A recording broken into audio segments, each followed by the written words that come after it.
Bienvenidos sean todos ustedes a su programa El Arte de Curar, porque curar es un arte. Y en el día de hoy tenemos un invitado muy especial, un joven dominicano que se ha dedicado a estudiar las diferentes subespecialidades de la gineco-obstetricia. Recuérdense que según va pasando el tiempo, el ginecólogo obstetra viene siendo como el médico base dentro de la patología de enfermedades de la mujer, por un lado la ginecológica, el embarazo por otro. Pero dentro del embarazo se dan factores y uno de ellos es que a veces hay mujeres que son infértiles, pero no solo por ella, sino también por la participación del hombre.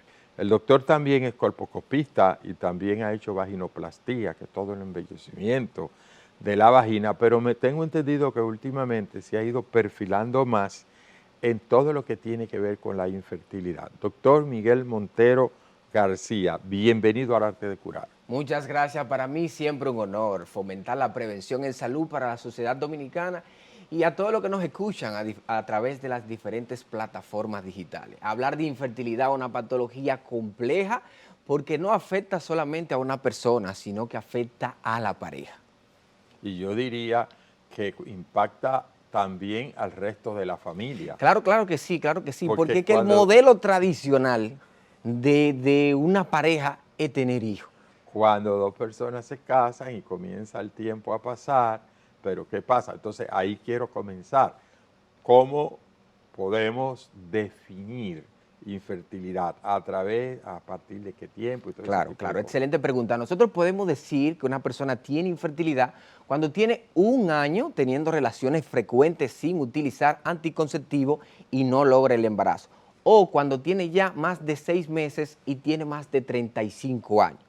El hecho, sí, siempre aclaro, de que tengas el diagnóstico de infertilidad no quiere decir que nunca vas a estar embarazada, sino que te dirige a cierto grupo que necesita ser evaluada por un médico especialista. ¿Cómo ustedes entonces reciben este paciente? Este paciente llega bien, llega angustiada, llega sola. Entiendo que deben de ser dos personas que lo visiten. Claro, es esposo. lo recomendable. Siempre, y nosotros hacemos énfasis en esta parte del factor masculino. A la consulta de fertilidad siempre lo más conveniente es ir en conjunto. Nos olvidamos de la parte masculina. Y el ejemplo más claro, eso como matemática A más B. Para lograr un embarazo se necesitan dos gametos, el gameto masculino y el gameto femenino. No nos podemos olvidar de la parte masculina y vamos a romper esos mitos y tabúes en relación al factor masculino para dar de una vez unas pinceladas. Precisamente como el programa de hoy es infertilidad, reserva ovárica, mitos y realidades. ¿Qué es la reserva ovárica? Claro, mira qué interesante, la mujer nace con una vida predeterminada de folículos que en algún momento se va a agotar.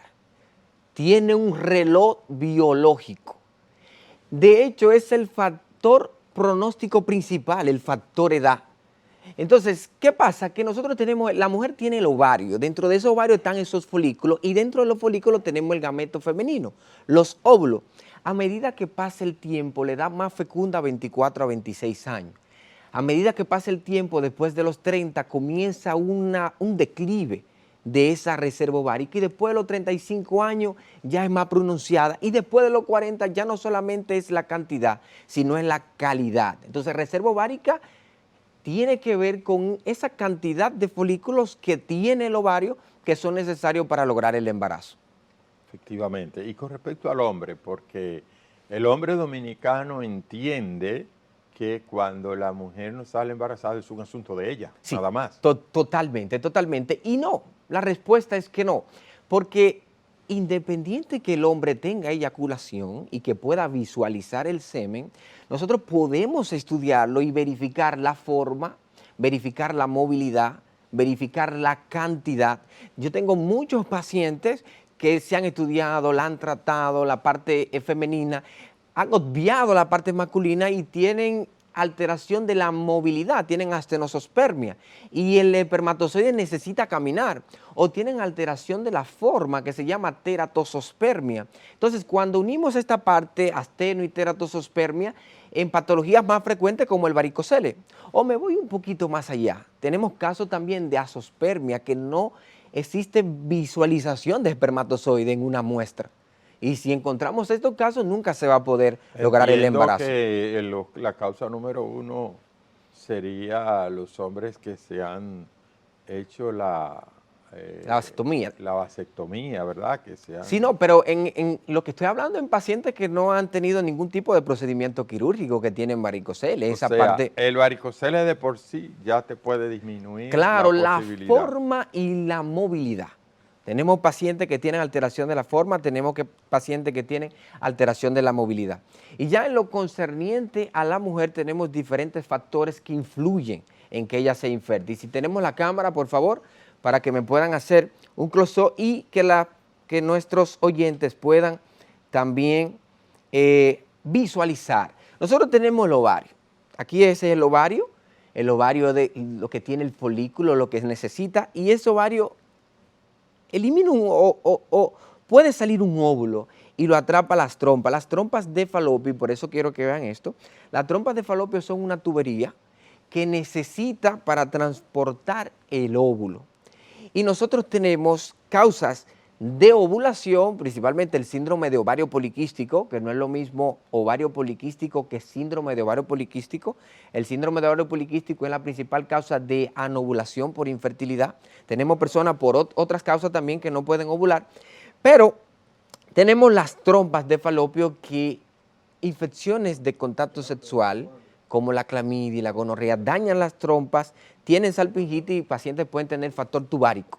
También tenemos aquí tumores, miomatosis, que pueden alterar también la receptividad endometrial. O sea, son múltiples los factores, incluyendo también la parte cervical. O sea que si tienes un año teniendo relaciones sexuales y no lograr el embarazo, hay que identificar cuál es la causa.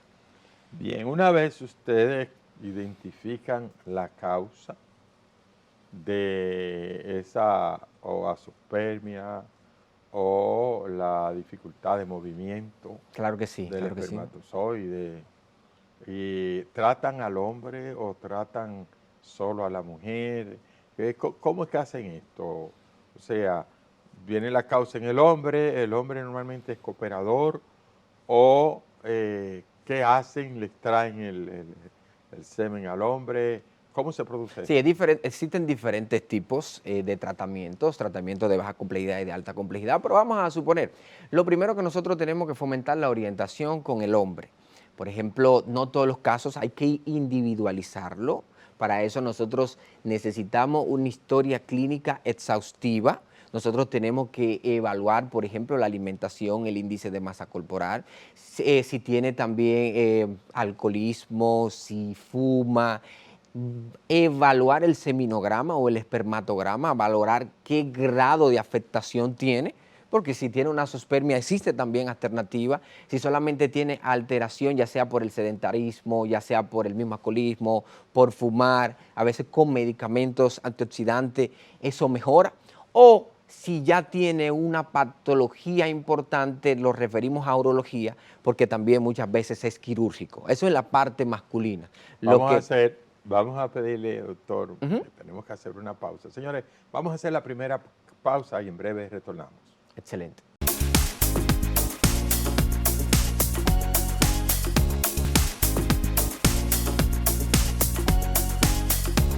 Continuamos con su espacio El Arte de Curar y estamos hablando con el doctor Miguel Montero García, quien es ginecobstetra y hoy está tratando el tema de infertilidad. Doctor, en el bloque anterior le preguntaba, pero lo vi muy emocionado y no quise interrumpirle, todo lo que tiene que ver con la reserva ovárica. ¿Qué es eso? ¿En qué consiste? ¿Qué importancia tiene eso para la infertilidad? Claro que sí, claro que sí. Y es que la mujer nace con una vida predeterminada de folículos que en algún momento se van a agotar.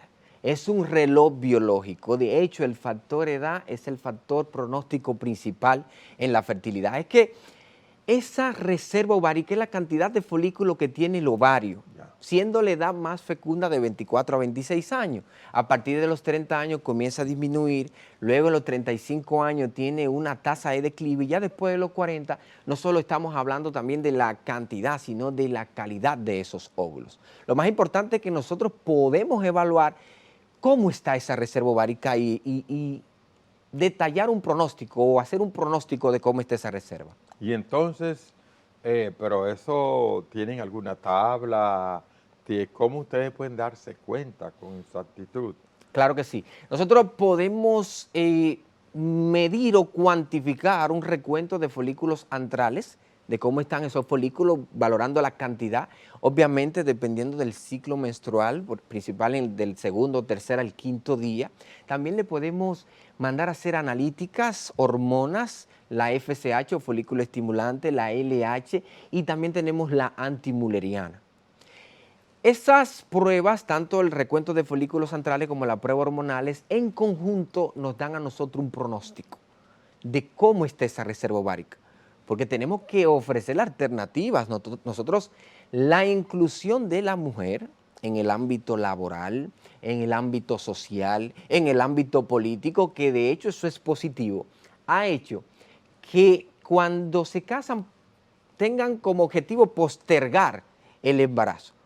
Y pueden tener 33 años o 34 años y uno le pregunta, ¿cuál es tu objetivo de ser madre? Bueno, doctor, yo pienso ser madre a los 37 años o en 4 años y no conocen su reserva. Y tenemos pacientes con endometriosis, tenemos pacientes con menopausia precoz que a los 30, es más, actualmente tengo pacientes de 32 y 33 años con una reserva ovárica agotada, que no va a poder quedar embarazada con óvulos propios porque también tenemos alternativas. Entonces, en este tipo de pacientes, evaluar eso es sumamente importante. Cuando comenzó este tema de la infertilidad, yo escuchaba, no sé, porque la ciencia va avanzando, que alrededor de un 60% de los intentos son fallidos, que solo ustedes trabajan con alrededor de un 40% de éxito en sentido general.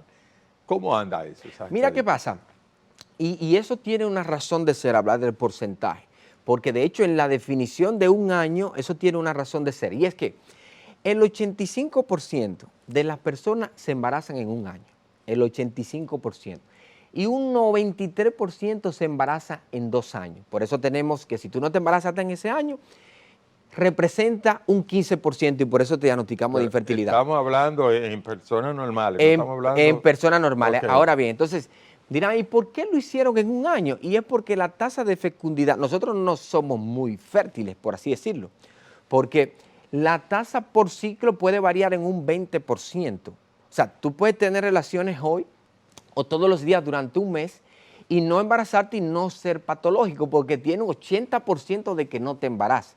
Lo que pasa es que en un año sí el 85%. Ahora, en los tratamientos de reproducción asistida, que nosotros lo podemos detallar, en baja complejidad y en alta complejidad, entonces ahí nosotros podemos hablar de pronóstico porcentual de éxito.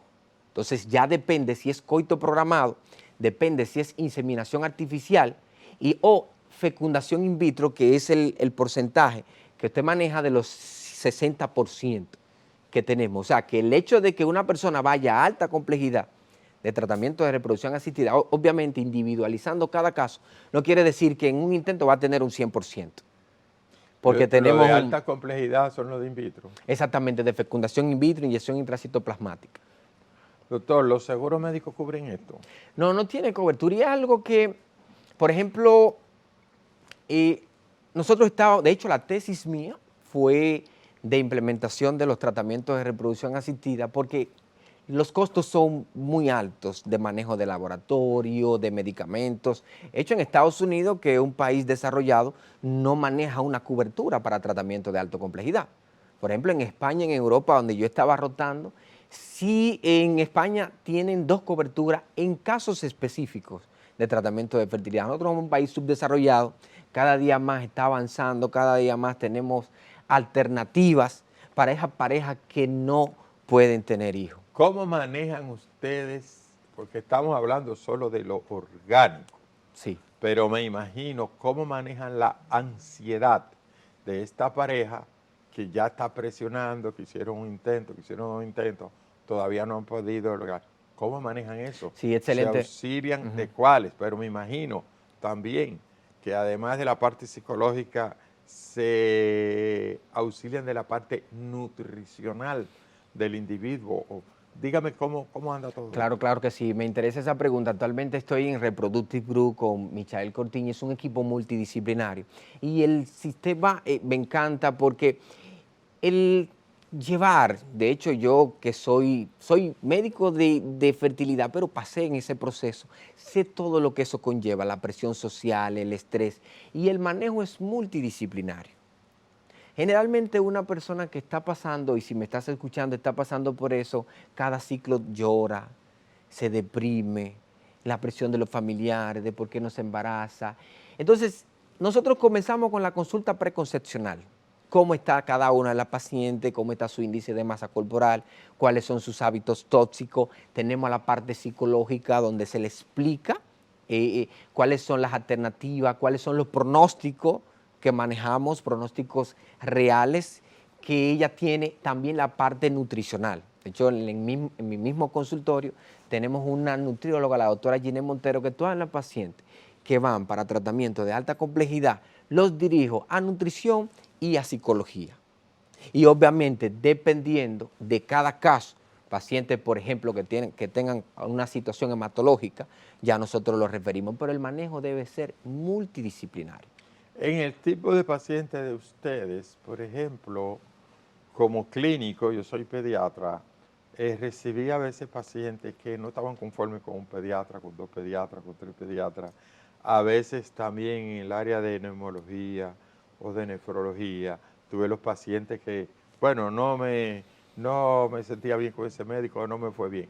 En el caso de ustedes, el nivel de fidelidad del paciente, cuando ha hecho 1, 2 o 3 intentos, ¿es alto o ese paciente se muda a otro sitio o ustedes Mira, reciben?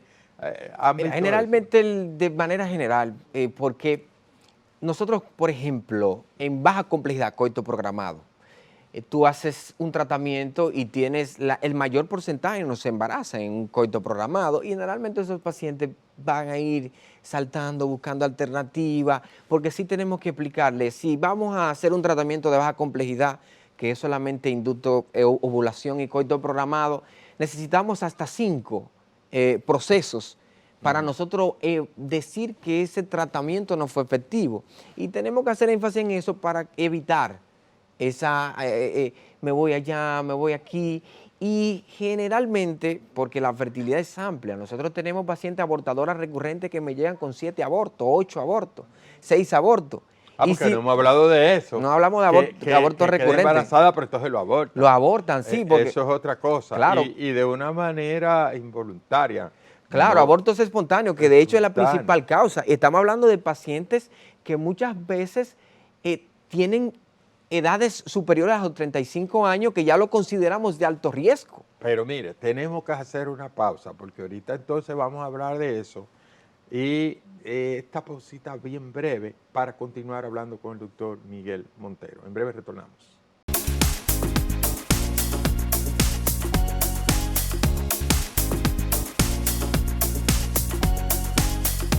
Continuamos con el arte de curar, doctor. Pero antes de continuar, valga la redundancia, yo quiero que usted me explique por qué estudió medicina, por qué ha hecho este estudio de infertilidad en Europa, dónde usted ejerce, Ejércela. en qué horario, dónde lo encuentra. Mire, toda la pregunta que estoy haciendo, Sí, qué sí. teléfono, o sea, cómo Sí, puede mira, conseguirlo. y usted cuando dijo que soy pediatra, yo, wow, me engranó, porque yo tengo una página, se llama Los Bebés del Doctor Montero, y muchas personas creen que son pediatras, porque tengo una familia grande. Actualmente ahora lo pueden buscar, @DR Miguel Montero y @Los Bebés del Doctor Montero, más de 300 en el álbum familiar. ¿Y de dónde sale de yo ser médico? Cuando nací tuve una situación de neumonía, me dijo mi madre, y el médico dijo, él va a ser un buen médico. Y yo soy de los que piensa que la vocación sí existe, pero los hijos nosotros los podemos dirigir, porque yo crecí pensando que voy a ser médico. Ya. Y cuando me preguntaban, ¿qué tú vas a ser? Médico. Porque crecí, me inculcaron la vocación de servicio. Eso se lo agradezco a mi madre. Hice medicina en el Instituto Tecnológico de Santo Domingo, en INTEC. Luego fui al Morgan, al hospital Dr. Luis Eduardo Aibar. De hecho, fui la última promoción en el 2014, que destruyeron el hospital. Y soy docente universitario, de hecho soy coordinador general del internado rotatorio de UTESA, docente allá también de la cátedra de ginecología. Consulto en la Torre Profesional Pereica, frente al Centro Médico Dominicano, también con ingresos y cirugía en el Centro Médico UCE, también en la Clínica Abreu, y la parte de fertilidad en Reproductive Group con Michael Cortiña en Santiago. ¿Y teléfono para conseguirlo usted? Claro, al 809-440-2400, 809-440-2400, ahí está la doctora Castillo, nuestra asistente para ustedes. Bueno, ahí tienen los contactos, saben dónde conseguirlo. Es importante que si usted tiene algún asunto de infertilidad, bueno, pues hay una opción aquí refrescante con conocimientos. No me habló de España en el... Oh, sí, hice fertilidad en la Universidad Europea del Atlántico con una rotación clínica en Sevilla, en INEVIR. Ahí aprendí muchísimo. ¿Qué significa INEVIR? INEVIR, Instituto de Biología de la Reproducción, en Sevilla. Aprendimos aspiración folicular, transferencia embrionaria, médicos excelentes, un centro muy capacitado que de hecho le mando salud al doctor Navarro, el profesor allá en INEVIR. Perfecto, perfecto. Sí, hay que agradecer también a los maestros. Claro, claro. Esto se va repitiendo, ¿verdad? Es una secuencia. Me decía, doctor, entonces, sobre que sí se valen, que es multidisciplinario. Este manejo. Claro que sí.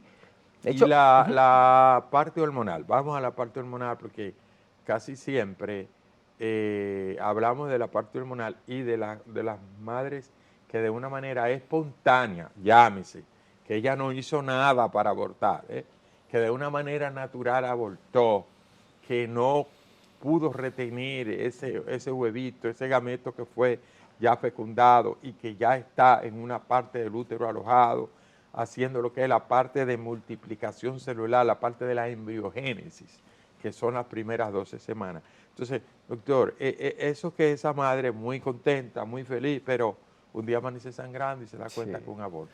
Sí, ¿Qué pasa ahí? Claro, la primera pregunta, la parte hormonal es importante. Hay pacientes, por ejemplo, que van con un índice de masa corporal en obesidad mórbida y nosotros a este tipo de pacientes le decimos, no, mira, lo más adecuado es con consulta con nutrición, perder peso, porque la misma obesidad desencadena anovulación. Entonces, antes de nosotros instaurar un tratamiento, debemos de valorar cómo están las hormonas. Y si además de tener obesidad tiene hirsutismo. Sí, si tiene ya hirsutismo, ahí nosotros englobamos el hiperandrogenismo y anovulación y ya tenemos ya 2 de 3 del síndrome de ovario poliquístico y tenemos que... Hay un síndrome ahí que tiene la madre hirsuta y obesa. No recuerdo bien el nombre porque hace muchos años de ginecotetricia, pero hablaban de ese síndrome. Dice, síndrome. Sí. Tiene, sí, pero yo me recordaré luego. Es obesa y es hirsuta. Sí, porque ellos pueden hacer síndrome metabólico también, la paciente que tiene síndrome de ovario poliquístico. Nosotros la vemos así con el vello, la vemos con el tipo de obesidad y la catalogamos. De una vez sabemos el tipo de paciente que es anovulación. Hablaba que de hecho el síndrome de ovario poliquístico es la principal causa de anovulación. Entonces la parte hormonal sí siempre es importante. Entonces la pregunta de las pérdidas, de los abortos, sí, de hecho la principal causa de abortos espontáneos son las malformaciones. Las malformaciones cromosómicas son las causas más frecuentes de abortos espontáneos. Pero en la infertilidad tenemos un sinnúmero de pacientes que han tenido más de 2 o 3 abortos espontáneos y ya nosotros la catalogamos como abortadora recurrente. De hecho, actualmente tengo pacientes que son abortadoras recurrentes y este tipo de pacientes, antes de buscar un próximo embarazo, es importante estudiarla. Es importante valorar la parte masculina, es importante descartar patologías autoinmunes, como el síndrome de antifosfolípido. Es importante descartar trombofilia, déficit de proteína S, déficit de proteína C, factor 5 de Leydig. Entonces, todo esto antes de lograr el siguiente embarazo. ¿Qué significa trombofilia? Las trombofilias son alteraciones, principalmente de déficit de proteína S y C. De hecho, mi esposa tiene endometriosis y también tiene déficit de proteína S y se ha relacionado con abortos recurrentes, que tenemos que tenerlo pendiente en este tipo de pacientes. Y recordar que la endometriosis viene del endometrio, que es la capa más interna del útero. Sí, sí. ¿Verdad? Y que también como que se implantan en... Sí, de hecho vamos a definir hoy, vamos a traer un tema completo de endometriosis. La endometriosis a nosotros es un libro grande porque la endometriosis es un trastorno complejo, es cierto, donde el tejido endometrial funcionante se implanta fuera de la cavidad o del revestimiento endometrial, principalmente en los ovarios, desarrollando endometrioma, y es una de las causas principales de ocasionar alteración de la reserva ovárica. De hecho, ahora mismo tengo una paciente joven, 24 años, que va para tratamiento de alta complejidad con una reserva ovárica ya comprometida, sin un ovario por la misma endometriosis y ya con el otro ovario afectado por endometrioma. Ahora vamos a tener un ciclo de endometriosis con 24 años más o menos. Y también tengo otra que lamentable ya se agotaron esa reserva ovárica producto de la endometriosis. Endometriosis es amplia.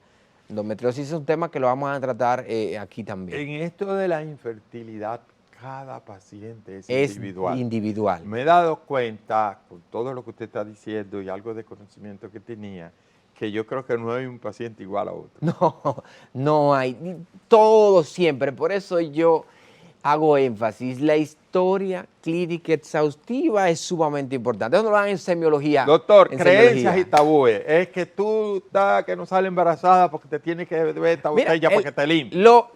Es un tabú. Y hay yo siempre digo, doctor, una botella para que se limpie, y la muchacha se limpie el útero, usted dice que no. Mire qué pasa. La principal causa del por qué no le llega la menstruación a una persona en edad reproductiva es el embarazo. Entonces hay personas que tienen síndrome ovario poliquístico, pero pueden ovular en algún momento, estar embarazadas, se toman la botella y tienen abortos. Ay, mi madre. Pues explíqueme eso. Sí, mira, son personas que tienen síndrome ovario poliquístico, que tienen ciclos que no ovulan, pero no quiere decir que no puedan quedar embarazadas.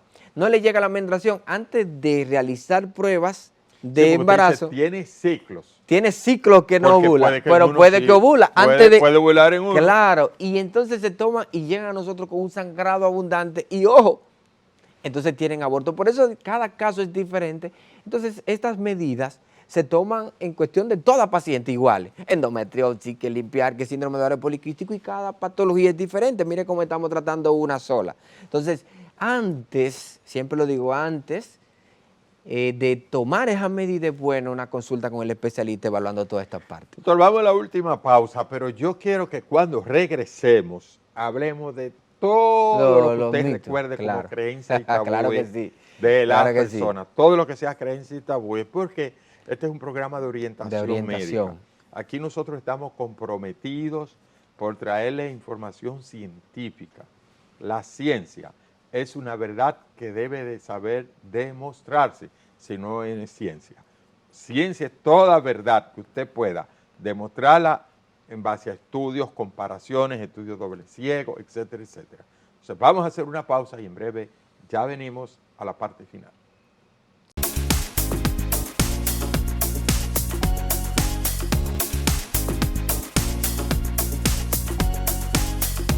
Continuamos con el arte de curar y les recordamos que estamos conversando con el joven Miguel Montero García, médico ginecobstetra, colposcopista, infertilidad, embellecimiento vaginal, pero que ahora su gran amor se ha convertido en la infertilidad. Ya lo otro va a ser un asunto de currículum, ¿verdad? Pero sí. Infertilidad. Doctor, creencias y tabúes. Yo le dije una, pero usted que es el facultativo. Claro, mira, es un mito muy importante y hay que romperlo, el estrés. Y es hasta interesante, porque la persona me estresa y el estrés se relaciona con infertilidad. El único, de manera científica, que se relaciona con la infertilidad es la anorexia nerviosa. Pero el estrés como tal, porque todos tenemos situaciones económicas, todos tenemos problemas y pueden lograr el embarazo, es ciertamente un mito en esa parte, pero indirectamente el estrés puede influir en el deseo sexual, puede influir en la qué tantas relaciones se tienen en una semana por una persona tener alguna situación familiar. O sea, que en esa parte indirectamente sí puede afectar, pero porque yo esté estresado, porque tengo una situación y tenga relaciones, no voy a lograr un embarazo, realmente también eso es un mito. Doctor, pero no sé si todavía existe, pero yo llegué a ver pseudociesis por estrés. O sea, la El mujer se embarazo psicológico. estresaba tanto que hacía un embarazo mental y la barriga creciéndole. Si no, Psicológico. nosotros evaluamos, yo estoy también en estoy en hospital, en el Marcelino Vélez Santana y en el Rodolfo de la Cruz Lora. Y tuvimos un caso de pseudociesis. Un embarazo psicológico. Un embarazo psicológico. Y le crece la barriga. Sí, porque aumenta y no les llega la menstruación, hacen un bloqueo hormonal, comen mucho, aumentan mucho de peso, simulan un embarazo, y malestares, y vómitos. Ellas ciertamente creen que están embarazadas. Y muchas la mente veces es poderosísima. No, del ser humano. total. Creen que están embarazadas y sí. Y he tenido varios casos ya. Un caso cuando era residente en la maternidad San Lorenzo de Los Minas, tuvimos un caso. Y este caso quizás hace 3 o 4 años que tuvimos. Y son personas que quieren estar embarazadas, desean estar embarazadas y pueden tener ese caso. Otro mito que usted Otro recuerde. mito, yo siempre hablo de esto y es de la alimentación. Hay muchas personas que entienden que el jugo de piña, que guanábana sirve como inductor de la ovulación y que se va a embarazar. No, hay que tener mucho cuidado.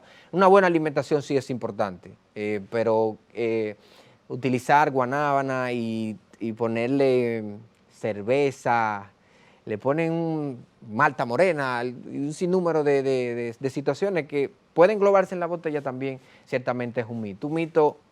Hábitos, no, cuando termine de los mitos, hábitos que no ayudan al proceso para seguir embarazado, lo que no ayudan. Lo que no Usted ayuda. ahorita mencionó algo rápido, pero Claro. quiero que lo de los hábitos que no ayudan, si el sedentarismo, si el fumar, etcétera. Claro, el sedentarismo no ayuda, el fumar se ha relacionado con alteración de la calidad del óvulo y la calidad del espermatozoide, el mismo alcoholismo, aunque el alcoholismo hay quizás artículos limitados, pero hay evidencias de que aunque puede ser reversible en el hombre, esto puede alterar la calidad del semen.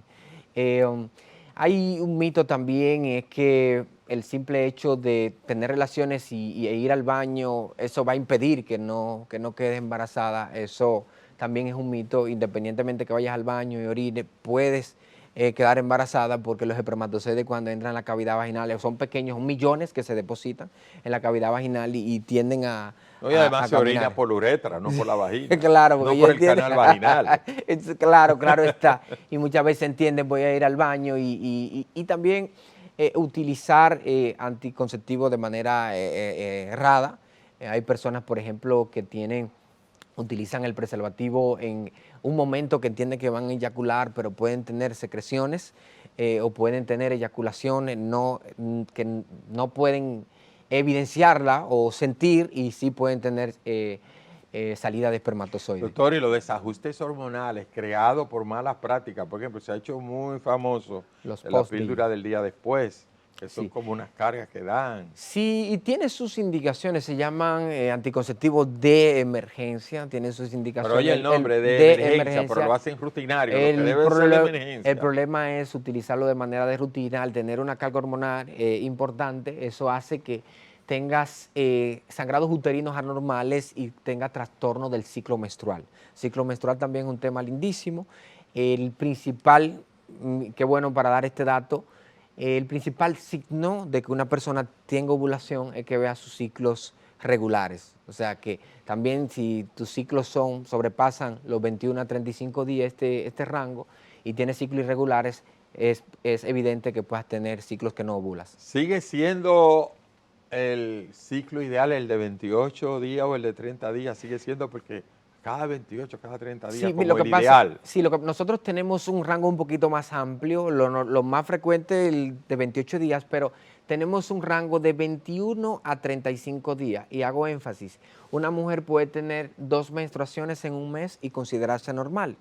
Por ejemplo, puede tener la menstruación el 1 de febrero y el 27 también y ser normal porque sobrepasa los 21 días. Y esto tiene una razón de ser y es que la menstruación puede alterarse por parte fisiológica, por el mismo estrés, por el ejercicio o porque entiendo que voy a quedar embarazada y puede faltar 2 o 3 o 4 días. Y por eso tenemos un rango tan amplio de 21 a 35 días. Esa no me la sabía, no sabía lo de 21 Sí, tan, tan corto. Sí puede tan. tener, hay personas que tienen ciclos cortos de 24, 23, 25 días y por eso la parte ovulatoria, si lo calculamos en un ciclo de 28, va a ser diferente. Nosotros podemos evidenciarlo eso en seguimiento folicular, porque dentro de los tratamientos de coito programado, nosotros estimulamos los ovarios y le damos un seguimiento folicular de cómo van creciendo esos folículos, lo podemos romper y tener coitos en días específicos. Perfecto. Doctor, ahorita hablamos un poquito rápido de que las abortadoras habituales, y recuerdo sobre la incompetencia Cervical. ísmico-cervical, que es verdad, para que la gente entienda, explíquele, bueno, ya usted quitó la Sí, pantallita, pero es como que no puedes retener que no puede retener. ese huevo, ese cuello del útero, deja que salga ese.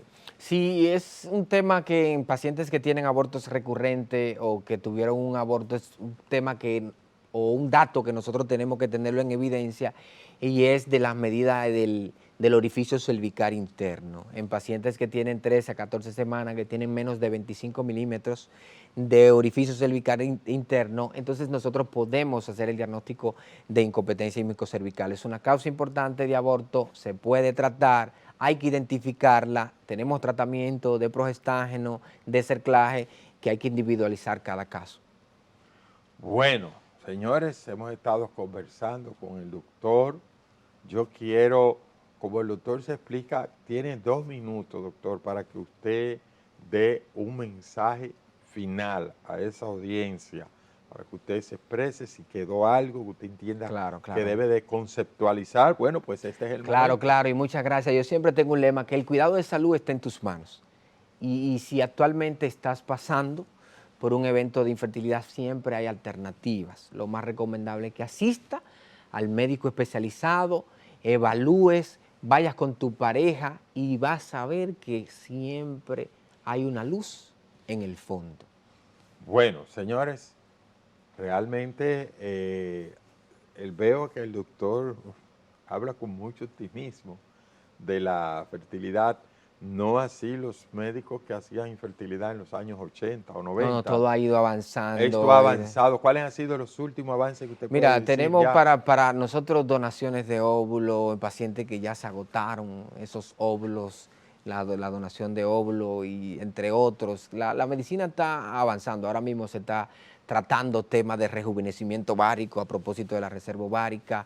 Se están estudiando todos los días, hay avance en la fertilidad. Y nosotros aquí en República Dominicana también estamos creciendo, también tenemos buenos laboratorios, tenemos buenos profesionales, cientos de profesionales que han ido a estudiar o que se han preparado en busca de darle una alternativa a todas nuestras pacientes. Bueno, amigos del arte de curar, un banquete. Yo creo que hoy nos damos un banquete con todo este tema de la infertilidad. Doctor Miguel Montero, muchísimas gracias. Muchísimas gracias por acceder a esta invitación y él se comprometió, ahorita Sí, dijo, claro. vamos a hacer, nosotros le tomamos la palabra, doctor, Claro que sí, claro vamos que a sí. hacer un programa solo de De endometriosis. endometriosis. Amigos del arte de curar, muchísimas gracias a ustedes por mantenerse ahí y prestarnos su atención. Cualquier tema que quieran sugerir, bueno, pues comuníquense con nosotros y seguro que le atenderemos. Será hasta un próximo encuentro. Dios le bendiga a cada uno de ustedes.